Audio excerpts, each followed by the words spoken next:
जय जगजीव जोड़ी वियाणो जगगुरु जगानंदो जगना हो जगबंधु जय जगपियामहो भयवम् ओंकारं बिंदु संयुक्तं नित्यं ध्यायन्ति योगिनः कामदं मोक्षदं चैव ओंकाराय नमो नमः।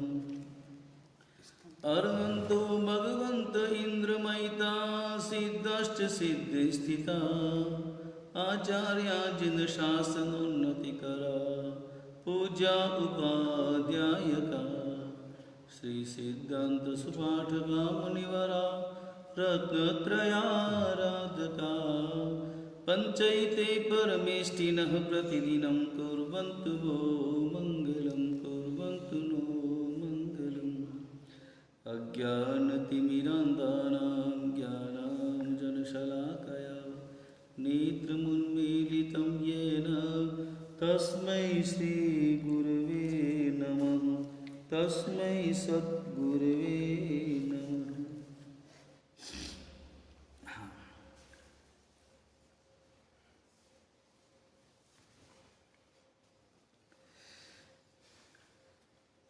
ज्ञान की व्याख्या तत्वार्थ सूत्र में चल रही है और 5 ज्ञानों की व्याख्या के अंतर्गत मति ज्ञान श्रुत ज्ञान की व्याख्या पूर्ण हो चुकी है और अवधि ज्ञान की व्याख्या चल रही है। अवधि ज्ञान 2 प्रकार का है, एक भव प्रत्यय और एक क्षयोपशम प्रत्यय, इसे गुण प्रत्यय भी कहा जाता है। भव प्रत्यय अथवा गुण प्रत्यय। भव प्रत्यय का अर्थ ये था, भव प्रत्यय का अर्थ ये है कि जो भव संबंधी हो। जैसे देवलोक में जो जन्म लेता है, नरक में जो उत्पन्न होता है, वे जन्म से ही अवधि ज्ञान से युक्त होते हैं वे जीव, और उसका कारण है भव प्रत्यय। उनके द्वारा होने वाला जो अवधि ज्ञान है वो कैसा अवधि ज्ञान है? भव प्रत्यय। उनको जो ज्ञान होता है, जैसे उदाहरण के लिए जैसे कोई भी पक्षी जन्म लेता है तो वो पंखों के सहित ही, अपनी पंखों के सहित ही जन्म लेता है। तो ये इसी प्रकार देवलोक में और नरक में उत्पन्न होने वाले जीव भी अवधि ज्ञान के साथ ही उनका जन्म होता है। गुण प्रत्यय का अर्थ होता है जो विशिष्ट क्रिया, साधना, आराधना इत्यादि के द्वारा जब वो ज्ञान जो प्राप्त किया जाता है वो गुण प्रत्यय यानी क्षयोपशम अवधि ज्ञान है। बराबर? ये तो समझ में स्वाभाविक रूप से आ चुका है कि भव प्रत्यय किनका अवधि ज्ञान है और गुण प्रत्यय अवधि ज्ञान किनका है।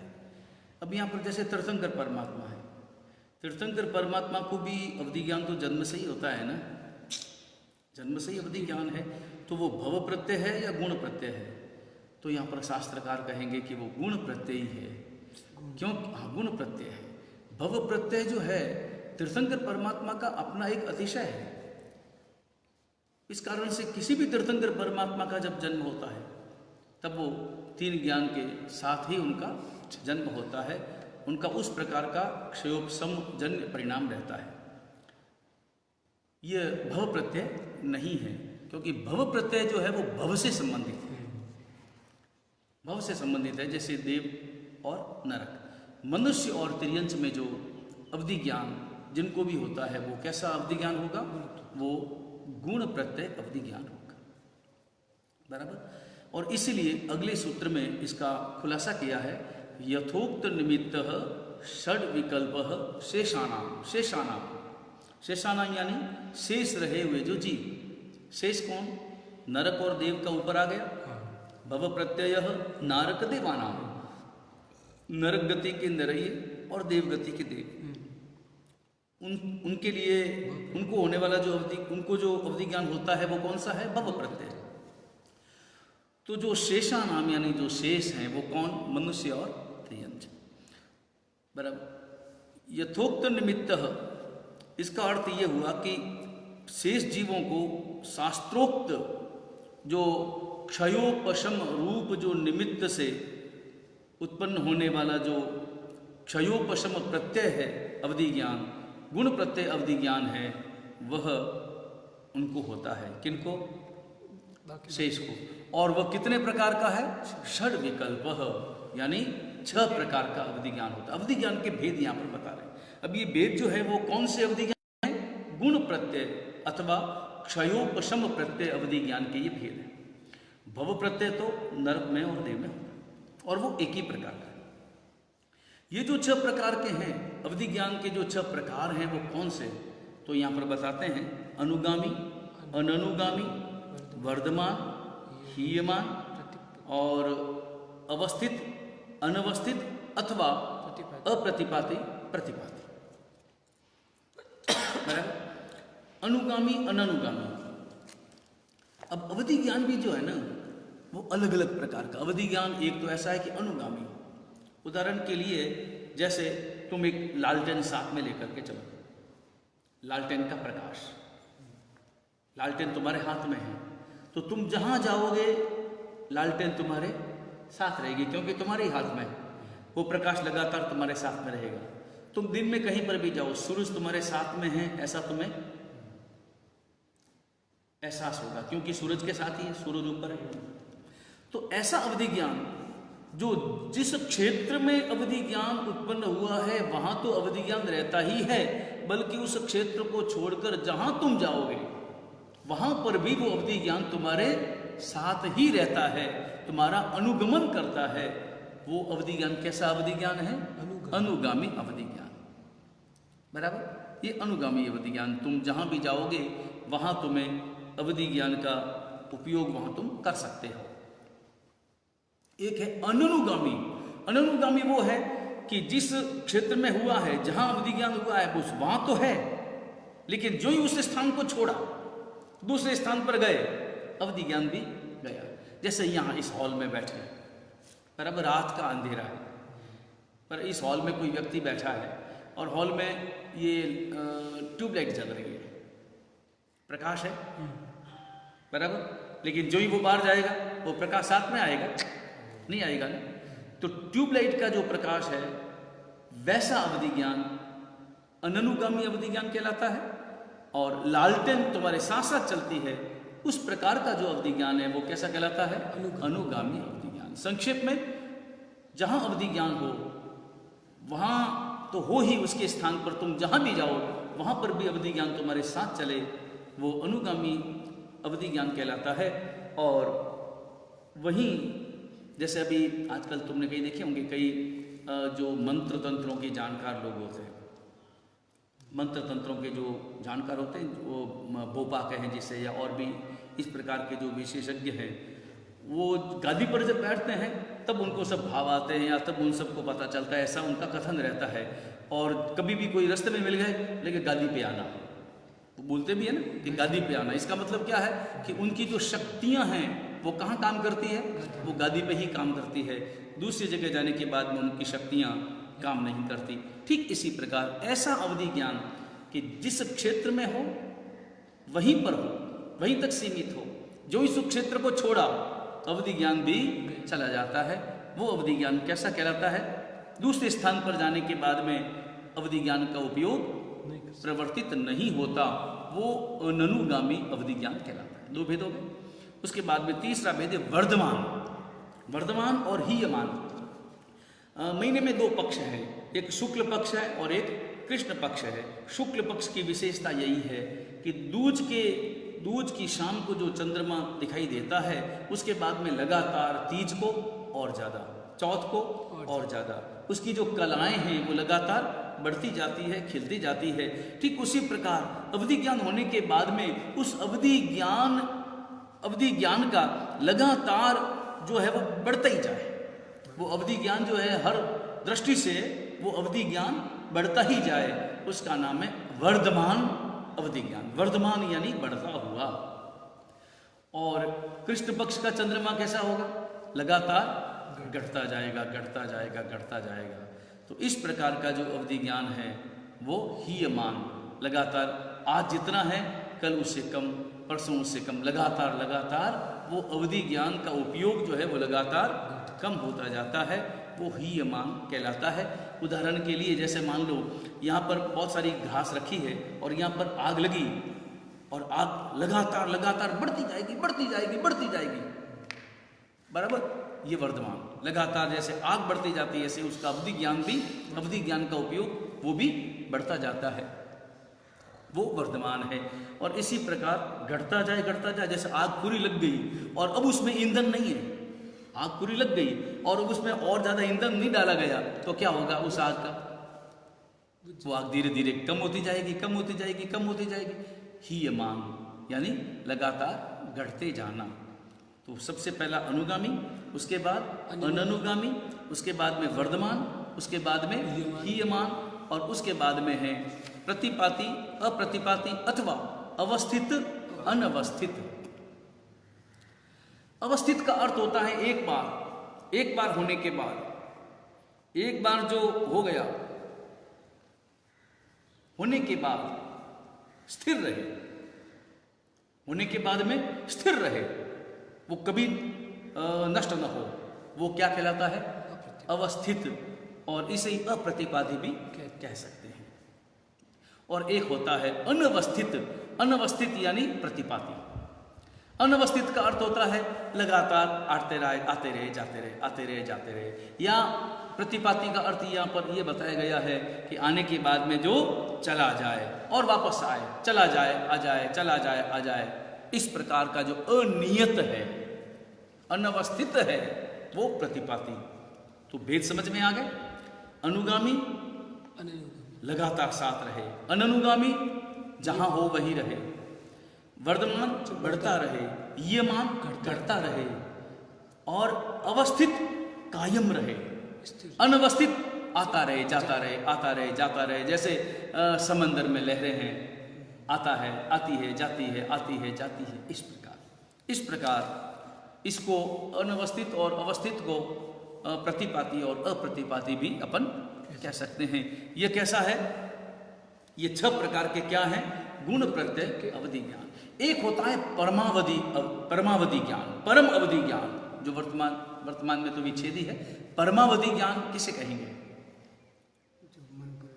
हाँ परमावधि ज्ञान का अर्थ ये होता है कि परमावधि अत्यंत है अवधि ज्ञान का ही स्वरूप, लेकिन परम अवधि ज्ञान है। और परम अवधि ज्ञान की एक विशिष्टता है कि उसके बाद में केवल ज्ञान निश्चित है। परमावधि ज्ञान के बाद में केवल ज्ञान निश्चित ही है। और परमावधि जो परम अवधि ज्ञान है उसको हम अप्रतिपाती अवधि ज्ञान के भेद में ही गिन सकते हैं, उसी में ही है, बराबर। तो ये अवधि ज्ञान का जो वर्णन है वो अपने आप में पूर्ण होता है। और उसके बाद में अपन अगला सूत्र लेते हैं। ये समझ में आ गया, 6 विकल्प यानी 6 प्रकार अवधि ज्ञान के, ये समझ में आ गए। अब ये असल में ये आगे एक सूत्र में बताया जाएगा कि ये मति ज्ञान, श्रुत ज्ञान, अवधि ज्ञान, ये जो भव प्रत्यय है होता है, तो जहाँ सम्यक भी हों वहाँ पर तो मति ज्ञान है, श्रुत ज्ञान है, अवधि ज्ञान है। लेकिन अगर मिथ्यात्वी होंगे तो उनको क्या होगा, मति अज्ञान, श्रुत अज्ञान, अवधि अज्ञान यानी विभंग ज्ञान, उनको उस प्रकार का होगा। ये आगे के सूत्र में बताया जाएगा। अब अगले मनोपर्यव ज्ञान के संबंध में अगला सूत्र उमा स्वाति भगवंत फरमाते हैं, ऋजु विपुल मति मनः पर्याय। मन पर्याय, अब मन पर्याय स्पष्ट शब्दों का अर्थ समझ लें। मन पर्याय, मन के पर्याय। अब ये जो मन पर्याय ज्ञान है वो कैसे होता है, असल में क्या है कि मन की भी पर्याय है। मन में पैदा होते हैं विचार, मन में क्या होते हैं पैदा, विचार जब पैदा होते हैं तो उन विचारों की एक आकृति होती है, हर विचार की एक आकृति होती है। और उस आकृति को देखने का यह विषय मन पर्यव ज्ञान का है। जो मन पर्यव ज्ञानी हैं वो जिनके मन के भीतर पैदा हुए जो विचार, उन विचारों ने जो आकृति धारण की, मनोवर्गण जो आकृति बनी, उस आकृति को कौन देखते हैं? मन पर्यव ज्ञानी देखते हैं। और उस आकृति के आधार पर, आकृति को देखकर अनुमान लगाते हैं कि इसके ये विचार होंगे। विचार क्या है? विचार तो अपने आप में अदृश्य, तो मन में जो विचार पैदा होते हैं उन विचारों की आकृति बनती है, उस आकृति को देखते हैं। तो यहां पर वो मन पर्यव ज्ञान के भी दो भेद बताए, एक ऋजुमति और एक विपुलमति। ऋजु शब्द का अर्थ सरल है और विपुल शब्द का अर्थ विस्तृत है, बराबर। लेकिन यहां पर शाब्दिक अर्थ में न जाए, यहां पर पारिभाषिक अर्थ अपने को देखना होगा। ऋजुमति और विपुलमति इस प्रकार दो मन पर्यव के भेद। अब जो मन पर्यव ज्ञानी हैं, मन पर्यव ज्ञान में जो मन के विचार नजर आते हैं, लेकिन विचार नजर आएंगे जैसे मान लो किसी ने अपने विचारों में किसी वस्तु को देखा, तो वो विचार ही नजर आएंगे या विचार में जो वस्तु आई उस वस्तु को भी देखेंगे? वस्तु को भी देखेंगे। ये एक प्रश्न है, बराबर। तो यहां पर ये है कि नहीं, वस्तु जो है वो अनुमान से देखेंगे, अनुमान से वो करेंगे कि इस वस्तु का अनुमान उन्होंने किया है। विचार देखेंगे लेकिन विचारणीय वस्तु जो है वो उनका अनुमान वो करेंगे। अब यहाँ पर भाई ये दो भेद हैं, एक ऋजुमति है और एक विपुलमति है। तो अर्थ क्या है इनका? ऋजुमति किसको कहना और विपुलमति किसको कहना? ऋजुमति मन पर्यव ज्ञान का एक तो अर्थ क्या है और दोनों में अंतर क्या है? दोनों में अंतर क्या है? तो बोले बताते हैं कि अंतर जो है वो मुख्य अंतर है एक तो विशुद्धि का। ऋजुमति मन पर्यव ज्ञान में भी वही बात है, देखेंगे वही मन की पर्यायों को देखेंगे और विपुलमति भी देखेंगे, लेकिन ऋजुमति की अपेक्षा विपुलमति मन पर्यव ज्ञान जिसने प्राप्त किया है वो ज़्यादा विशुद्ध होंगे, ज़्यादा स्पष्ट होंगे, वो आकृति एकदम और ज़्यादा स्पष्ट होगी। कैसे? उदाहरण के लिए यहाँ पर उदाहरण दिया, जैसे मान लो एक व्यक्ति ने अपने मन में विचार किया कि घड़े का विचार किया, विचार तो उसने और गहरा भी किया मगर घड़े का। तो जो ऋजुमति मन पर्यव ज्ञानी होगा वो ये विचार करेगा कि इसने घड़े का विचार किया है, लेकिन जो विपुलमति वाला होगा वो ये विचार करेगा कि इसने घड़े का तो विचार किया है मगर ये घड़ा मोकल सर का चाहिए, ये घड़ा इस रूप का होगा, इस रूप आकार का होगा, इतना भी वो विचार कर लेता है। कौन विचार कर लेता है? वो विपुलमति। तो ये ऋजुमति और विपुलमति का अंतर है विशुद्धि की अपेक्षा से। ऋजुमति की अपेक्षा विपुलमति मन पर्यव ज्ञान वो ज्यादा सुविशुद्ध है, विशुद्ध है, बराबर। इसके साथ साथ अप्रतिपाती का अर्थ होता है कि ऋजुमति जो मन पर्यव ज्ञान है वो आने के बाद में जा भी सकता है, आने के बाद में जा भी सकता है, वो टेम्परेरी है। ऋजुमति जा भी सकता है, लेकिन जो विपुलमति है ये जाता ही है, समझना, जा भी सकता है, इट इज टेम्परेरी। बट विपुलमति तीर्थंकर भगवान दीक्षा लेते हैं, हाँ, उनको दीक्षा लेते चौथा ज्ञान होता है, हाँ, तो ऋजु से विपुलमति। तो वो जो विपुलमति है वो कैसा है? आने के बाद में कभी नहीं जाता, वो अप्रतिपाती होता है। और निश्चित रूप से विपुलमति मन पर्यव ज्ञान जिसने उत्पन्न कर लिया वो निश्चित रूप से केवल ज्ञान प्राप्त करता ही है, ये उसकी विशिष्टता है, बराबर। और उसी भाव में, अब केवल ज्ञान प्राप्त करेंगे तो उसी भाव में मोक्ष होना है। तो ये अंतर समझ में आ गया। मन पर्यव ज्ञान के दो भेद, ऋजुमति और विपुलमति। ऋजुमति और विपुलमति में जो भेद है वो बताया है कि विशुद्ध प्रतिपादाभ्याम तद विशेष, तद विशेष यानी उन दोनों की जो दोनों में जो विशिष्टता है विपुलमति की वो किस अपेक्षा से है कि विशुद्धि की अपेक्षा से और अप्रतिपात की अपेक्षा से। तद यानी विपुलमति मन पर्ययस्य विशेष, उसकी जो विशिष्टता है वो उस अपेक्षा से है, बराबर। अब यहां पर बताते हैं कि भाई अवधि ज्ञान और मन पर्यव ज्ञान, अवधि ज्ञान और मन पर्यव ज्ञान, इन दोनों में अंतर क्या है? इन दोनों में जो भेद बताया है अवधि ज्ञान और मन पर्यव ज्ञान का, तो इसमें अंतर क्या है, उसके भेद के कारण क्या है, उनको जरा स्पष्ट कीजिए।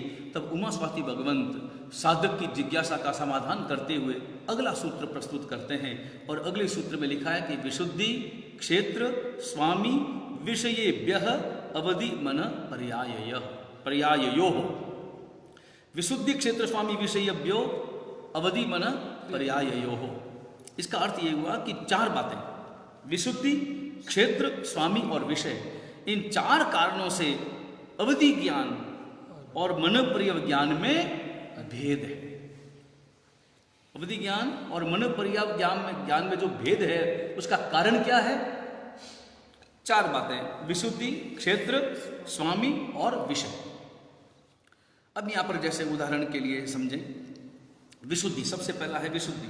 तो अवधि ज्ञान और मनोपर्य ज्ञान, अवधि ज्ञान की अपेक्षा मनोपर्य ज्ञान में जो उसमें जो परिणाम नजर आता है वो ज्यादा विशुद्ध, एकदम स्पष्ट होता है। बराबर।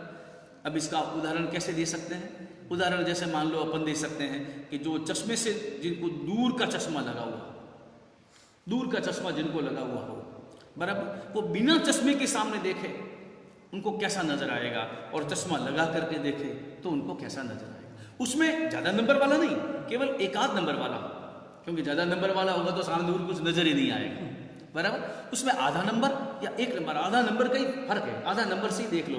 कभी कभी जब आंखों का चश्मा का नंबर निकालते हैं ना, कभी मैं भी नंबर निकालने जाता हूँ तो वहाँ बड़ी समस्या पैदा हो जाती है।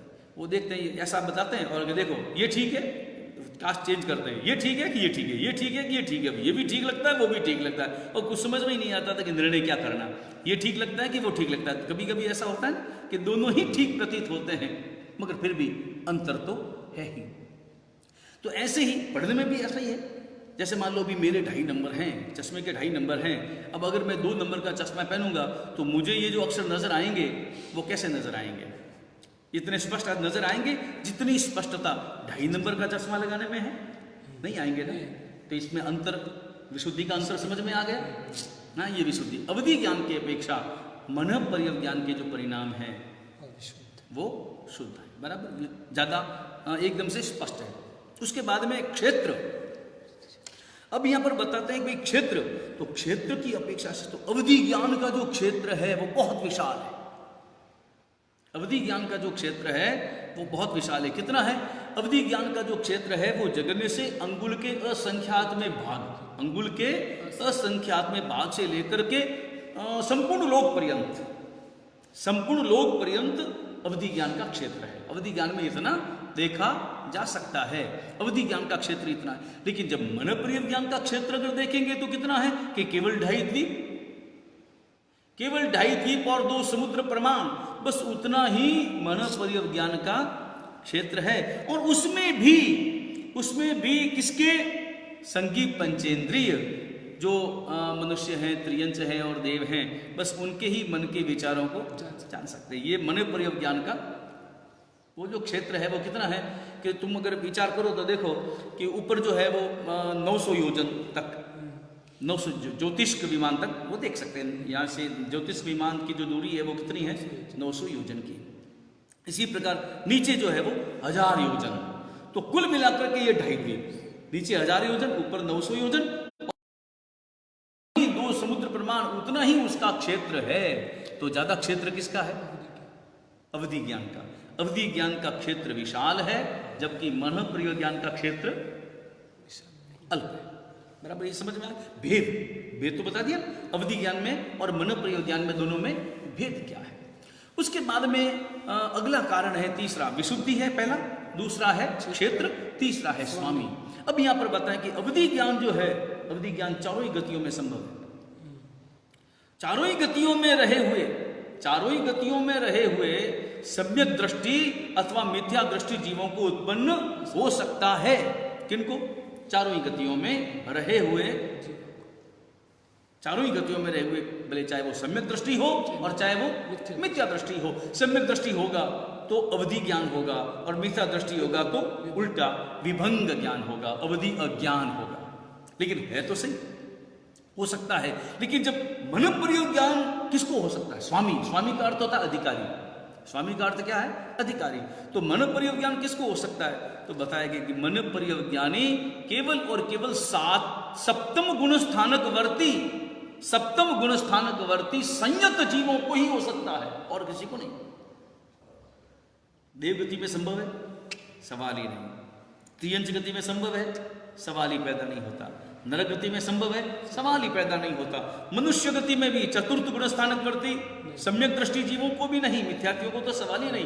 पंचम गुण स्थानकवर्ती देश विरत श्रावक को भी संभव नहीं, और छठे गुण स्थानक में रहे हुए प्रमत्त संयम गुण स्थानक में रहे हुए उनको भी संभव नहीं है। लेकिन सप्तम गुण स्थानक में रहे हुए जो अप्रमत्त संयत मुनि होते हैं उनको ही, बाद में वो छठे में आ जाते हैं, सातवां छठा चलता है, मगर वो उत्पन्न जब होगा तब गुण स्थानक कौन सा होगा?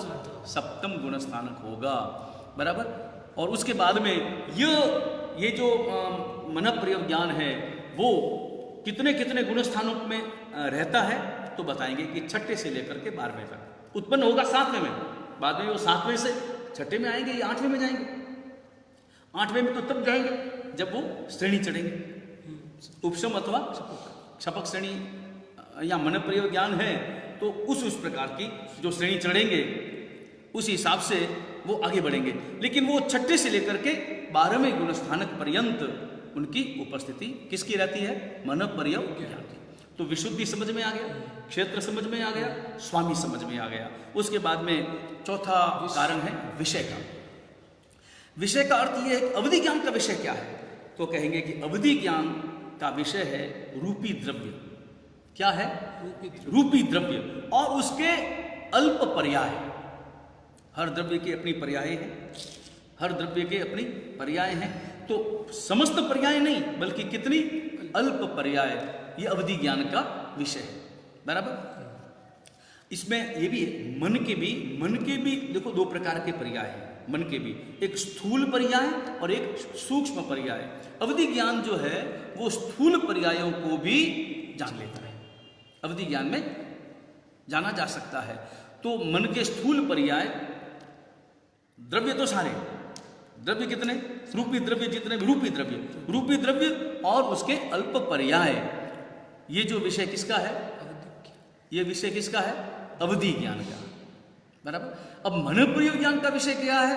कि मन प्रयोग ज्ञान का जो विषय है वो केवल और केवल मनोवर्गणा के पुद्गल, केवल मनोवर्गणा के पुद्गल और उसके पर्याय, बस इतना ही है। और इस अपेक्षा से देखेंगे तो अवधि ज्ञान का तो विषय कितना विशाल। उस अपेक्षा से देखेंगे तो मन प्रयोग ज्ञान का जो विषय है वो कितना उसका हिस्सा हुआ? अनंतमा हिस्सा है, छोटा। अवधि ज्ञान का विषय बहुत विशाल, बराबर। क्षेत्र की अपेक्षा से अवधि ज्ञान विशाल, और विषय की अपेक्षा से मन प्रयोग ज्ञान का विषय कितना है? अनंत। अवधि ज्ञान का जो विषय है उसकी अपेक्षा अनंतमा उसका भाग, बस इतना ही उसका विषय। बड़ा मानते हैं। हाँ, अब यहाँ पर एक प्रश्न होगा, जो ही अभी ये बात होगी तो तुरंत यहाँ पर ये प्रश्न होगा। फिर यहाँ पर एक प्रश्न और है बीच में, अभी आपने बताया, प्रश्न हो सकता है कि मन के स्थूल जो मन के स्थूल पर्याय हैं उसका भी बोध अवधि ज्ञान के माध्यम से हो सकता है, उसके माध्यम से हो ही जाता है। तो फिर भेद कहाँ रहा? फिर मन प्रयोग ज्ञान तो उसी से भी अवधि ज्ञान से ही जाना जा सकता है। लेकिन एक बात है कि अत्यंत विशुद्ध अवधि ज्ञान हो तो उसकी अपेक्षा से उससे मन के विचारों को जाना जा सकता है। कैसे?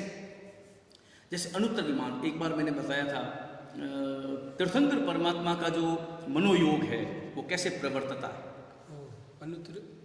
मनोयोग, वो जब अनुत्तरवासी जो देव हैं वो अपने भगवान को जो भी अपनी शंकाएं प्रस्तुत करते हैं तो उनके जो उत्तर हैं, तो वो अनुत्तरवासी देव परमात्मा भी जो उत्तर देते हैं वो द्रव्य मन से ही देते हैं। तो द्रव्य मन से दिए गए उन उत्तरों को वो अपने अवधि ज्ञान से जान लेते हैं। तो ये इस प्रश्न का समाधान है कि अवधि ज्ञान जो है वो भी मन के विचारों को कैसे जान लेते हैं कि वहां पर वो विशुद्ध अवधि ज्ञान है। उस विशुद्ध अवधि ज्ञान से तीर्थंकर परमात्मा के द्वारा द्रव्य मन से दिए गए उत्तर को वो अवधि ज्ञान से जान लेते हैं। बराबर। तो अब यहाँ पर ये प्रश्न आ गया कि फिर विशुद्धि की अपेक्षा से भेद कहाँ रहा? उधर भी विशुद्ध अवधि ज्ञान की बात हुई, तो यहाँ पर भी मन परिज्ञान में आप विशुद्धि की बात करते हैं तो उसकी अपेक्षा अधिक है, तो ये बात फिर भेद कहाँ रहा? तो यहाँ पर उत्तर ये मिलता है कि देखो, मन के विचारों को जितनी सूक्ष्मता से मन परिज्ञानी जान लेते हैं, उतनी सूक्ष्मता से विशुद्ध अवधि ज्ञान वाले भी नहीं जान सकते। इस दृष्टि से विशुद्धि की अपेक्षा से मन परिज्ञान जो है वो ज्यादा विशुद्ध है। बराबर। अब यहां पर ये प्रश्न हो सकता है, ये प्रश्न होता है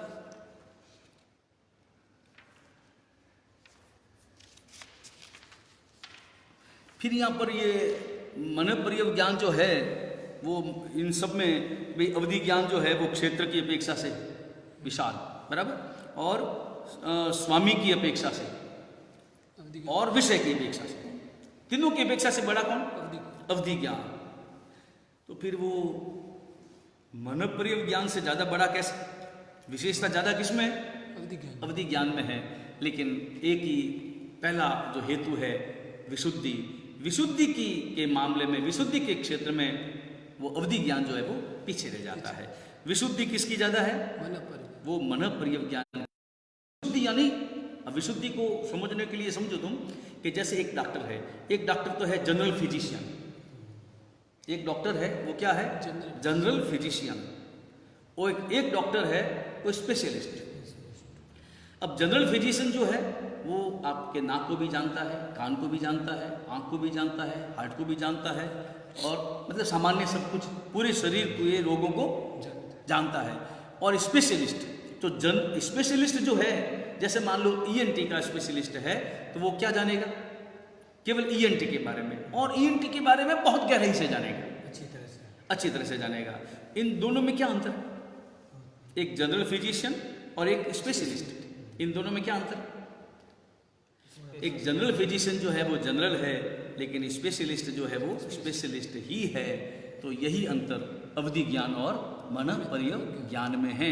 माना कि उसका क्षेत्र अधिक है, उसके स्वामी अधिक है, उसका विषय भी अधिक है, मगर मन के पर्यायों को अत्यंत सूक्ष्मता से जानने की जो क्षमता है वो मन परिज्ञान में है। इस कारण से मन परिज्ञान जो है वो उसकी अपेक्षा ज्यादा विशिष्टता रखता है। उसकी विशुद्धि अलग होने से भले वो क्षेत्र सीमित हो, वो जो स्पेशलिस्ट होगा उसका क्षेत्र सीमित होगा ना, हाँ, जिसका उसका क्षेत्र बस उतना ही क्षेत्र है, मगर बहुत गहराई से वो होगा। इस कारण से मन परिज्ञान की अपनी एक जबरदस्त विशिष्टता है। अब यहाँ पर बताते हैं, अब इन पांचों ज्ञानों के संबंध में बता रहे हैं कि पांचों ज्ञानों की जो गति है वो किस किस में होती है। तो मति श्रुतयोर निबंधः सर्वद्रव्येष्व सर्व पर्यायेषु। मति और श्रुत ज्ञान, निबंध यानी उसका विषय, मति ज्ञान और श्रुत ज्ञान ये किस किस को जानते हैं? कि सर्वद्रव्यों को, सर्वद्रव्यों। मति ज्ञान श्रुत ज्ञान भी कम नहीं है। अपने पास में कौन सा ज्ञान है? मति ज्ञान और श्रुत ज्ञान। ये मति ज्ञान श्रुत ज्ञान जो है वो अपने आप में अपने आप को कमजोर मत समझना। हम मति ज्ञान और श्रुत ज्ञान की सहायता से अपनी आत्मा का अनुभव कर सकते हैं, आत्मा की जबरदस्त साधना कर सकते हैं। और जिसने भी साधना का प्रारंभ किया है, जिसने भी केवल ज्ञान को प्राप्त किया है, उसने मति ज्ञान और श्रुत ज्ञान का सच्चा उपयोग करके ही किया है।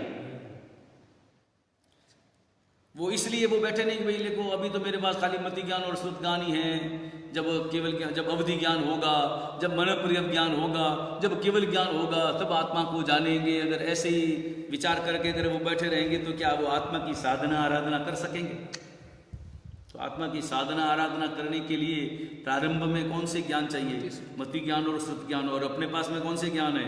मति ज्ञान और श्रुत ज्ञान। और अपने को करना क्या है? अपने को करना क्या है? इन मति ज्ञान और श्रुत ज्ञान का सच्चा उपयोग करना है। और एक ही बात अपने दिमाग में रखनी है कि मति ज्ञान को मति ज्ञान रहने देना है, श्रुत ज्ञान को भी श्रुत ज्ञान रहने देना है। भूल करके भी मति ज्ञान को मति अज्ञान और श्रुत अज्ञान के रूप में नहीं बदलना है। मिथ्या दृष्टि हो गए तो मति ज्ञान मति अज्ञान में बदल जाएगा, श्रुत ज्ञान भी श्रुत अज्ञान में बदल जाएगा। और इसके लिए एक ही काम करना है, प्रति क्षण सम्यक्त्व का पोषण करना, सम्यक्त्व को निर्मल बनाना, और इस प्रकार की साधना हमारे अंतर में लगातार रहनी चाहिए। और इसके लिए एक ही काम करना है, सतत सतत स्वयं की आत्मा का अनुभव करना, जागृति का अनुभव करना। मैं आत्मा हूँ, शरीर नहीं। इस प्रकार का भाव, हूँ आत्मा छूं जड़ शरीर न थी, इसका सतत अभ्यास हमारे अंतर में रहना चाहिए। अब इस सूत्र की जो व्याख्या है वो अपन कल करेंगे। वीतराग परमात्मा की आज्ञा विरुद्ध कुछ भी कहा गया हो, मिच्छामि दुक्कडम। सर्वमंगल मांगल्यम सर्व कल्याण कारणम वदानम सर्वधर्माणां जैनम जयति शासनम।